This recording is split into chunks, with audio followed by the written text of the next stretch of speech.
علی عبادہ الذین اصطفیٰ اما بعد۔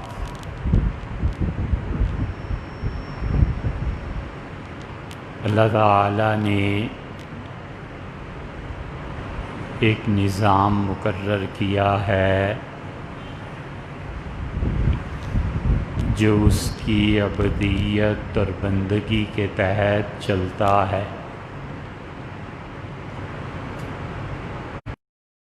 اللہ کا بندہ بن کے رہنا، اللہ کے حکم کو تسلیم کرنا، اللہ نے جو امور شریعت کے مطابق بتائے ہیں اور شریعت ان امور کی نسبت اللہ کی طرف کرتی ہے، ان کی پیروی کرنا اور فطرت کی مخالفت نہ کرنا۔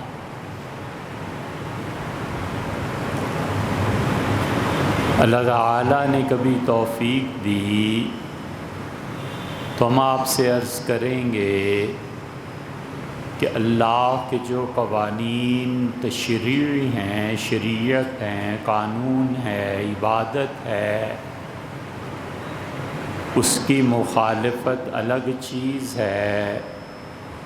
کبھی وہ کفر ہوتی ہے اور کبھی کبیرہ گناہ ہوتی ہے، اور ایک اللہ کی فطرت کی خلاف ورزی ہے۔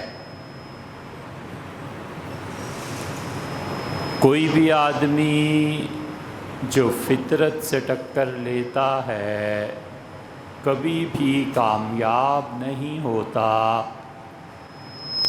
اس لیے اللہ کے وہ قوانین جو شریعت ہے اس کی مخالفت،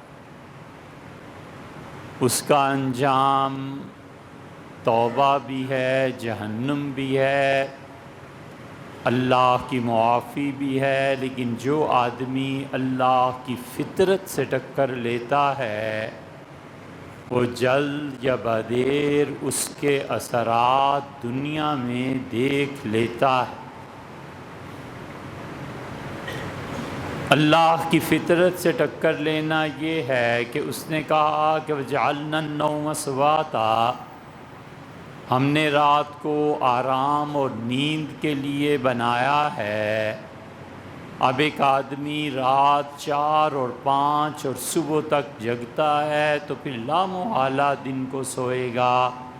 جب دن کو سوئے گا تو یا تو وہ نواب ہے، پشتینی کہ پیسہ کہاں سے کمائے اور کیوں کمائے، اور یا پھر یہ کہ اس انسان کو یہ نقصان دیکھنا پڑے گا۔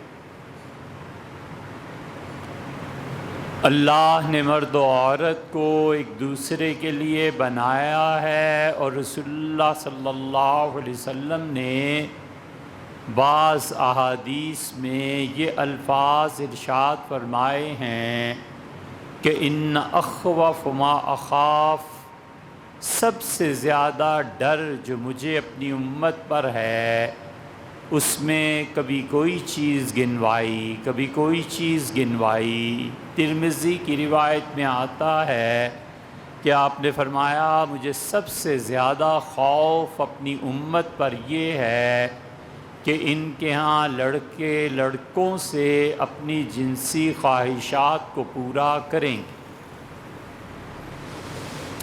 یہ فطرت سے ٹکر ہے، اور فطرت اور شریعت سے ٹکر لے گا تو وہ ممکن ہے کفر تک پہنچ جائے، شریعت کا انکار عملاً کر دے گا اور اذان سننے کے باوجود نماز نہیں پڑھے گا، تو اس کے احکامات الگ ہیں۔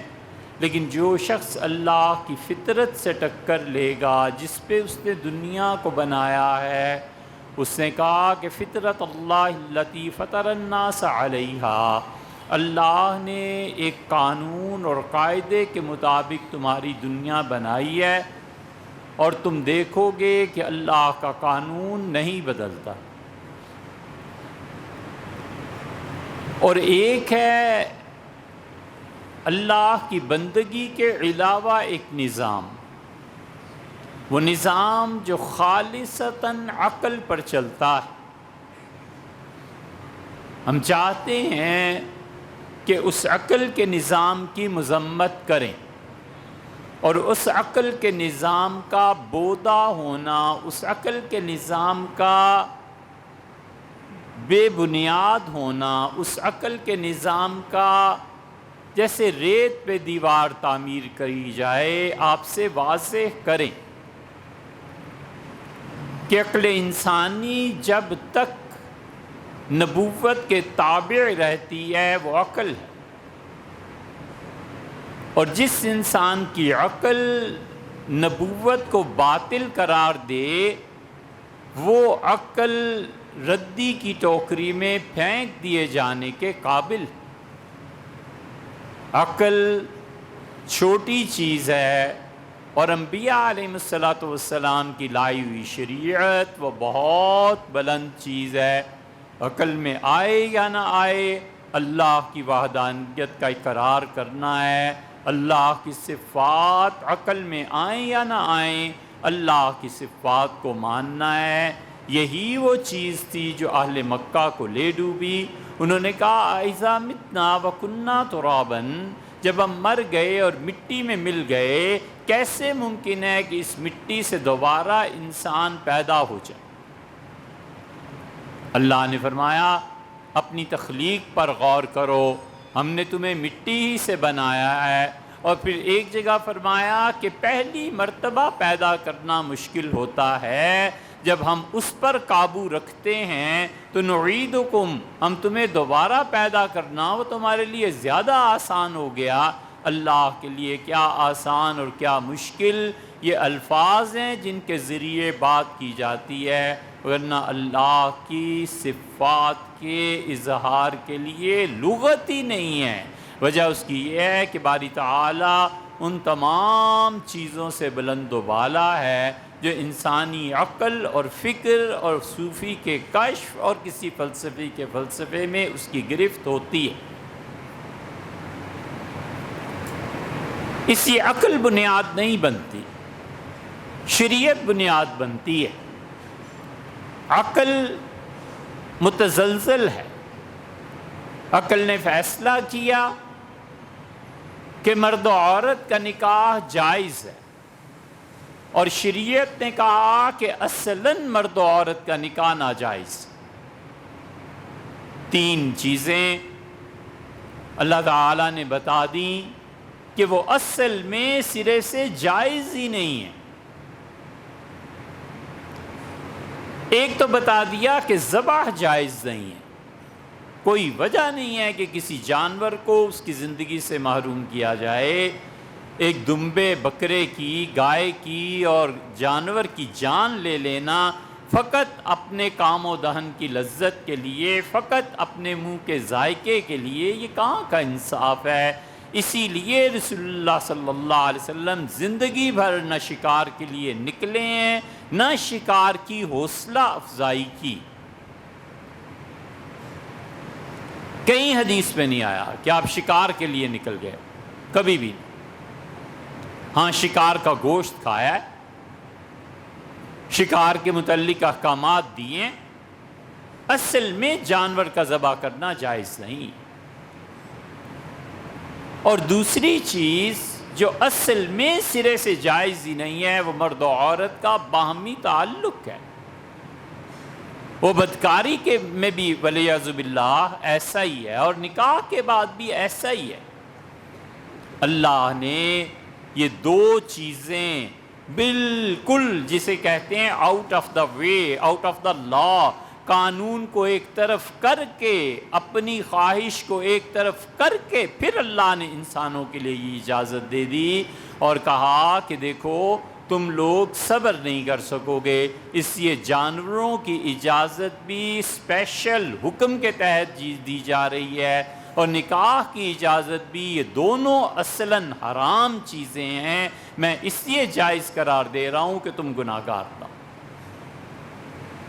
اسی لیے دونوں پہ فرمایا کہ وَلَا تَأْكُلُوا اور کبھی اس جانور کو نہ کھاؤ جس پہ اللہ کا نام نہ لیا گیا ہو. جانور کو ذبح کرو تو میرا نام لینا، تاکہ تمہیں احساس رہے کہ انسانوں یہ جانور کی جان جائز نہیں تھی. اللہ نے احسان فرمایا، مالک نے کرم، کہ آؤٹ آف دا وے، قانون کے برعکس جا کر اس کی اجازت دی.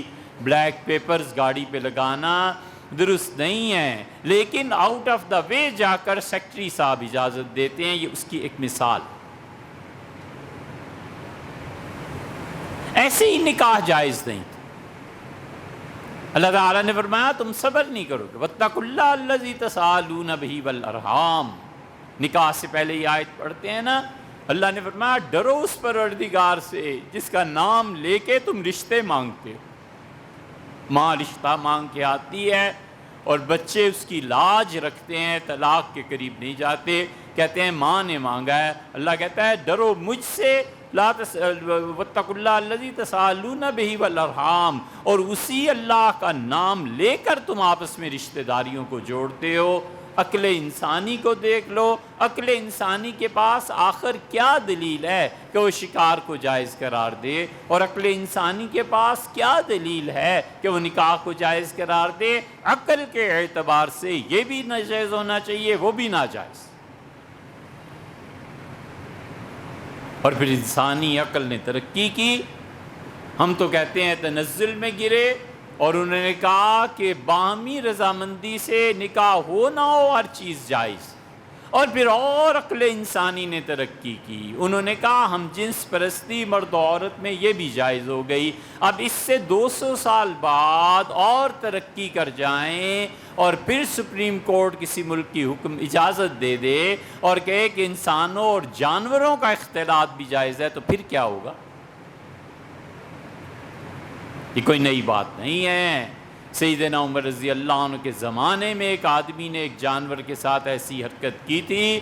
امیر المومنین رضی اللہ عنہ نے بلایا، اسے سزا دی اور فرمایا کہ اس جانور کو ذبح کرو اور اس بیل کا گوشت ان لوگوں میں بانٹ دو جنہیں اس واقعے کی خبر نہیں ہے، تاکہ وہ آرام سے کھا سکیں، وگرنہ نفرت کی وجہ سے کھا نہیں پائیں گے. اور پھر فرمایا کہ اس جانور کی قیمت اس کے مالک کو تم ادا کرو گے، تم نے اپنی خواہش کو پورا کیا. ولیعوذ باللہ یہ دنیا میں چلا آتا. اس سے عقل انسانی کیا کرے گی؟ 200 سال کے بعد اگر اس نتیجے پہ پہنچیں تو استحکام اللہ کی عبادت میں ہے، عبودیت میں ہے، بندگی میں ہے. وہ جانتا ہے انسانوں کی فطرت کو، اور وہ جانتا ہے کہ معاشرے اور سوسائٹیز کیسے چلتی ہیں. اسی لیے انبیاء علیہ السلام دنیا میں آتے ہیں اور وہ آ کر لوگوں کو یہ بات بتاتے ہیں کہ تمہارے پروردگار کا یہ حکم ہے، تم عقل کے اندھے نہ ہو جانا، اس عقل کے پیچھے نہ چلتے جانا. نبی علیہ السلام کے متعلق تم اتنی تحقیق تو کر سکتے ہو کہ ان کا جو حکم تم تک پہنچا ہے کیا واقعی انہوں نے فرمایا ہے، یا درمیان میں کسی نے جھوٹ بول کر مجھے بے وقوف بنانے کی کوشش کی ہے. یہ تمہارا حق ہے، لیکن جب ثابت ہو جائے تو اس سے ہٹ جانا تمہارا حق نہیں بنتا. حضرت یعلا ابن امیہ رضی اللہ عنہ تشریف لائے، اور یعلا ابن امیہ رضی اللہ عنہ اکابر صحابہ کرام رضی اللہ عنہ میں سے ہیں. اب کوئی یعلا نام نہیں رکھتا، اس لیے کہ پڑھے لکھے نہیں نا، علم نہیں. یعلا ابن امیہ رضی اللہ عنہ نے اسلام قبول کیا تھا فتح مکہ پہ، اس لیے جن لوگوں نے انہیں بدری لکھا ہے یہ ٹھیک نہیں ہے. اور یعلا ابن امیہ رضی اللہ عنہ اکابر صحابہ کرام رضی اللہ عنہ میں سے تھے، اور اتنے بڑے آدمی تھے کہ حضرت عمر رضی اللہ عنہ نے یمن میں انہیں گورنر مقرر کیا تھا. پھر اس کے بعد حضرت عثمان رضی اللہ عنہ نے صنعاء میں انہیں مقرر کر دیا تھا. سیدنا عثمان رضی اللہ عنہ بڑے متاثر تھے. یعلا ابن امیہ رضی اللہ عنہ نے ایک فیصلہ کرنا تھا، انہوں نے عمر رضی اللہ عنہ کو زحمت دی اور خط لکھا کہ امیر المومنین یہ فیصلہ ہونا ہے، آپ فتویٰ دیں.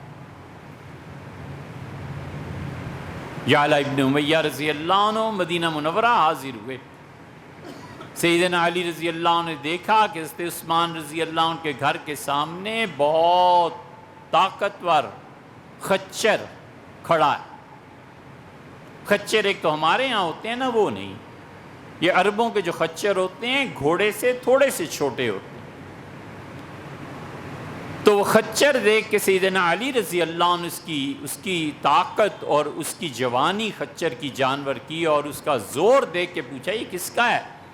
تو لوگوں نے کہا یعلا رضی اللہ عنہ یمن سے تشریف لائے ہیں، امیر المومنین رضی اللہ عنہ سے ملنے گئے ہیں. تو سیدنا علی رضی اللہ عنہ نے اس پہ اطمینان کا اظہار فرمایا، اور بڑی بڑی منزلت اور قدر تھی یعلا رضی اللہ عنہ کی حضرت عثمان رضی اللہ. اسی لیے حضرت عثمان رضی اللہ عنہ جب شہید ہوئے ہیں تو یعلا چل پڑے یمن سے، اور یعلا رضی اللہ عنہ نے کہا کہ جو کوئی عثمان کا بدلہ لینا چاہے میرے ساتھ چلے. اور حج سے پہلے کا یہ واقعہ کہ وہ چلے اور پھر اتفاق ایسا کہ وہ اپنے جانور سے گر پڑے اور ان کی ران کی ہڈی ٹوٹ گئی، اور وہ پہنچے ہیں حج کے بعد. اور سیدنا زبیر رضی اللہ عنہ کے اور ان کی جو دادی تھیں ان کا ایک رشتہ وہاں جڑتا تھا. یعلا ابن امیہ رضی اللہ عنہ نے کہا کہ عثمان کے خون کا بدلہ لیں گے، اور زبیر 400 جوان تیار کرو اس مقصد کے لیے، اور میرے ذمہ رہا 400 فوجیوں کا پورا ساز و سامان. طلحہ ابن عبید اللہ، عبد الرحمن ابن عوف، عثمان غنی، یعلا ابن امیہ رضی اللہ عنہم، یہ رسول اللہ صلی اللہ علیہ وسلم کے وہ صحابہ تھے جو کروڑوں پتی تھے اس زمانے میں. بہت مال خرچ کیا. ام المومنین تشریف فرما تھی مکہ مکرمہ میں، ان کی خدمت میں حاضر ہوئے اور کہا ام المومنین سارا مال حاضر ہے ماں، جو آپ چاہیں سو کریں. ام المومنین رضی اللہ عنہ خوش ہوئیں، پھر ان کے لیے بڑا زبردست جانور منگوایا، فرمایا آپ اس پہ بیٹھیں. پھر پیسہ خرچ کیا. جنگیں پیسہ ہو اکانومی تو تب ہوتی ہیں، لوگوں سے قرضے لے کے اور بھیک مانگ کے جنگیں نہیں لڑی جاتی. بصرہ پہنچے اور یعلا ابن امیہ رضی اللہ عنہ نے بصرہ کا سارا خزانہ جو کچھ تھا وہ سب کا سب کھول دیا اور ان کا خرچ کرو. ام المومنین جو کہیں خرچ کرو. طلحہ، عثمان اور ام المومنین رضی اللہ عنہ اور زبیر جہاں کہیں پیسہ خرچ کرو، پرواہ نہ کرو. یعلا رضی اللہ عنہ نے خزانوں کے منہ کھول دیے. اسی لیے سیدنا علی رضی اللہ عنہ نے جب دیکھا یعلا رضی اللہ عنہ کو تو انہوں نے کہا اجود الناس، لوگوں میں سب سے زیادہ سخی میرے مقابلے میں آیا ہے، پیسہ چلے گا. اب ہتھیار خریدے گئے، سب کچھ ہوا. یعلا رضی اللہ عنہ اس شان کے آدمی تھے. اکابر صحابہ کرام، بڑی خدمات ہیں ان کی. اور پھر سیدنا علی رضی اللہ عنہ کے خلاف اجتہادی طور پر خطا کی. پھر اس جنگ کے بعد جنگ صفین ہوئی اور یعلا رضی اللہ عنہ سیدنا علی رضی اللہ عنہ کے ساتھ ہو گئے، اور انہوں نے کہا امیر المومنین آپ حق پہ، آپ سچائی پہ. لڑائی ہو گئی اور ایک آدمی نے دوسرے کا ہاتھ پکڑ کے منہ میں دے لیا اور دانت گاڑ دیے. یا تو یعلا رضی اللہ عنہ کے نوکر تھے، اور ابن حجر کا خیال یہ ہے کہ یہ خود حضرت یعلا رضی اللہ عنہ ہی تھے. اور قرطبی کا خیال یہ ہے کہ یعلا بڑے اکابر جید صحابہ کرام رضی اللہ عنہ میں سے ہیں، ان سے یہ حرکت نہیں ہوئی. لیکن ہم کہتے ہیں کہ ابن حجر رحمۃ اللہ علیہ گرچہ ان کی تحقیق کچھ بھی ہو، ممکن ہے اسلام کے آغاز میں یہ کہیں واقعہ پیش آیا اور پھر اسلام نے انہیں ایک مہذب انسان بنا دیا ہو. رسول اللہ صلی اللہ علیہ وسلم کی صحبت میں رہ کے انہیں انسانی تہذیب، انسانی اقدار، ان سب چیزوں کو دیکھنے کا موقع زیادہ ملا ہو. دانت گاڑ دیے. بہرحال جو بھی تھے، دو آدمیوں کی لڑائی ہوئی اور اس نے اپنا ہاتھ اس کے منہ سے کھینچا، اور اس طرح کھینچا کہ صفوان ابن یعلا، حضرت یعلا رضی اللہ عنہ کے بیٹے کہتے ہیں کہ والد نے فرمایا کہ اس کے 2 دانت یا 1 دانت سامنے کا اکھڑ کے ساتھ ہی اس ہاتھ کے اس کے منہ سے نکل گیا، اور یہ پہنچے رسول اللہ صلی اللہ علیہ وسلم کے پاس اور عرض کیا اللہ کے رسول میں نے اپنا ہاتھ ہماری لڑائی ہوئی اور اس نے میرا ہاتھ منہ میں لے کے چبا ڈالا اور یہ دیکھ لیں اس کے آثار. اس نے کہا اللہ کے رسول اس نے اس طرح سے کھینچا ہے کہ میرے دانت اکھڑ گئے ہیں, آپ فیصلہ فرما دیں. رسول اللہ صلی اللہ علیہ وسلم نے فرمایا کہ تم نے یہ کیا حرکت کی, اس کا ہاتھ چبا دیا ایسے جیسے اونٹ کے منہ میں ہاتھ چلا گیا. اور آپ نے فرمایا یہ اپنا ہاتھ نہ کھینچتا اور تمہیں چبانے دیتا. اس کا اللہ کے رسول میرے دانت بھی اکھڑ گئے. رسول اللہ صلی اللہ علیہ وسلم یہاں عقل فیصلہ کر لے اب کیا کرنا ہے, کس کا قصور ہے, دونوں پہ جرمانہ ڈالنا ہے. نبی کریم صلی اللہ علیہ وسلم کے فیصلے کی کوئی بھی علت نہ ہو, کوئی بھی وجہ نہ ہو, کوئی بھی سبب نہ ہو, ہماری سمجھ میں آئے یا نہ آئے, رسول اللہ صلی اللہ علیہ وسلم تم دونوں چلے جاؤ, تم دونوں نے ایک دوسرے کے ساتھ برابر کے کام کرتے. یہ نبوت کا فیصلہ ہے. اس لیے خاص طور پہ یہ جہاں عقیدے کی مباحث آتی ہیں, انشاءاللہ ہم شروع کریں گے. عقیدے پہ ہی بات ہو رہی تھی جب یہ چائنا وائرس آیا, اور عقیدے پہ پھر بات شروع کریں گے انشاءاللہ آئندہ جمعے سے. یہاں خاص طور پہ جہاں عقیدے پہ بات آتی ہے, عقل کی گرفت میں ہی عقیدہ نہیں آ سکتا. امت میں جتنے بھی لوگوں نے معراج کا انکار کیا ہے انہوں نے یہی کہا ہے کہ معراج کا انکار اس وجہ سے ہے کہ ہماری عقل میں نہیں آتی. اکبر بادشاہ, شاید اللہ نے اسے توبہ کی توفیق دی تھی. جہانگیر کہتا ہے میرے باپ نے توبہ کر لی تھی اپنے دین سے, تو اس کے جہانگیری میں وہ کہتا ہے کہ کلمہ پڑھا اور انتقال وغیرہ وغیرہ, لیکن وہ بھرے دربار میں ایک پاؤں اٹھاتا تھا اور کہتا تھا دوسرا پاؤں اٹھاؤں. لوگوں نے کہا حضور گر جائیں گے. کہنے لگا تمہارا عقیدہ ہے کہ ایک آدمی دونوں پاؤں اٹھائے اس سمیت عرش تک جا پہنچا اور میں گر جاؤں گا. ہنستے تھے سارے لوگ. اسی لیے یہ جو عقائد کو عقل پہ پرکھنے کا سلسلہ شروع ہوا ہے نا, یہ بہت بہت زیادہ خطرناک رہا ہے. خاص طور پہ ہمارے محترم غامدی صاحب جو ایک عقیدے پر عقل کی باتیں کرتے ہیں اور عذاب قبر کا بھی انکار, اور پھر رسول اللہ صلی اللہ علیہ وسلم کی بعض حیثیات کا بھی انکار, معراج کا بھی کسی حد تک انکار, اور یہ ساری چیزیں, یہ ہر چیز پہ عقل عقل عقل. عذاب قبر ایسی چیز ہے جو متواتر احادیث سے ثابت ہے. یہ دجال ایسی چیز ہے جس کی اتنی احادیث آئی ہیں. سیدنا مسیح علیہ السلام کا آنا اس دنیا میں, یہ ایسے عقائد ہیں جن پہ فقہا نے کفر اور اسلام کا مدار لکھا ہے. یہ کس راہ کو دکھا رہے ہیں امت کو, اور اپنے پیروکاروں کو کہاں لے جا رہے ہیں. سیدھا سادہ اور آسان حل یہ ہے کہ حدیث کا انکار کر دو. قرآن سے چونکہ ثابت نہیں ہو سکتی, قرآن ایک لفظ دجال کے متعلق نہیں کہتا, قرآن سے چونکہ ثابت نہیں, لہٰذا حدیث کا انکار کر دو. جب حدیث کا انکار ہوا تو دجال کی بھی چھٹی ہو گئی, عذاب قبر کی بھی چھٹی ہو گئی, سب تمام عقائد کی چھٹی ہوئی جن کی بنیاد رسول اللہ صلی اللہ علیہ وسلم کے اقوال. اس لیے عقیدہ زیادہ دیر عقل کے تحت نہیں رہتا, عقل پہنچ ہی نہیں سکتی. اسی لیے علامہ اقبال سے کسی نے پوچھا تھا کہ اللہ کے ہونے کی دلیل, انہوں نے کہا وجدان. زبردست بات کہی. اس پہ پچھلے جمعے کو ہم نے آپ سے عرض کیا تھا, جتنے بھی عقلی دلائل سب ایک ایک کر کے ٹوٹ جاتے ہیں, اور انسان اس سے زیادہ بظاہر طاقتور دلائل لے کے آتا ہے, لیکن اللہ اس کائنات کی اٹل حقیقت ہے جس کا انکار نہیں کیا جا سکتا. انشاءاللہ آئندہ سے عقیدے پہ پھر بات شروع کریں گے.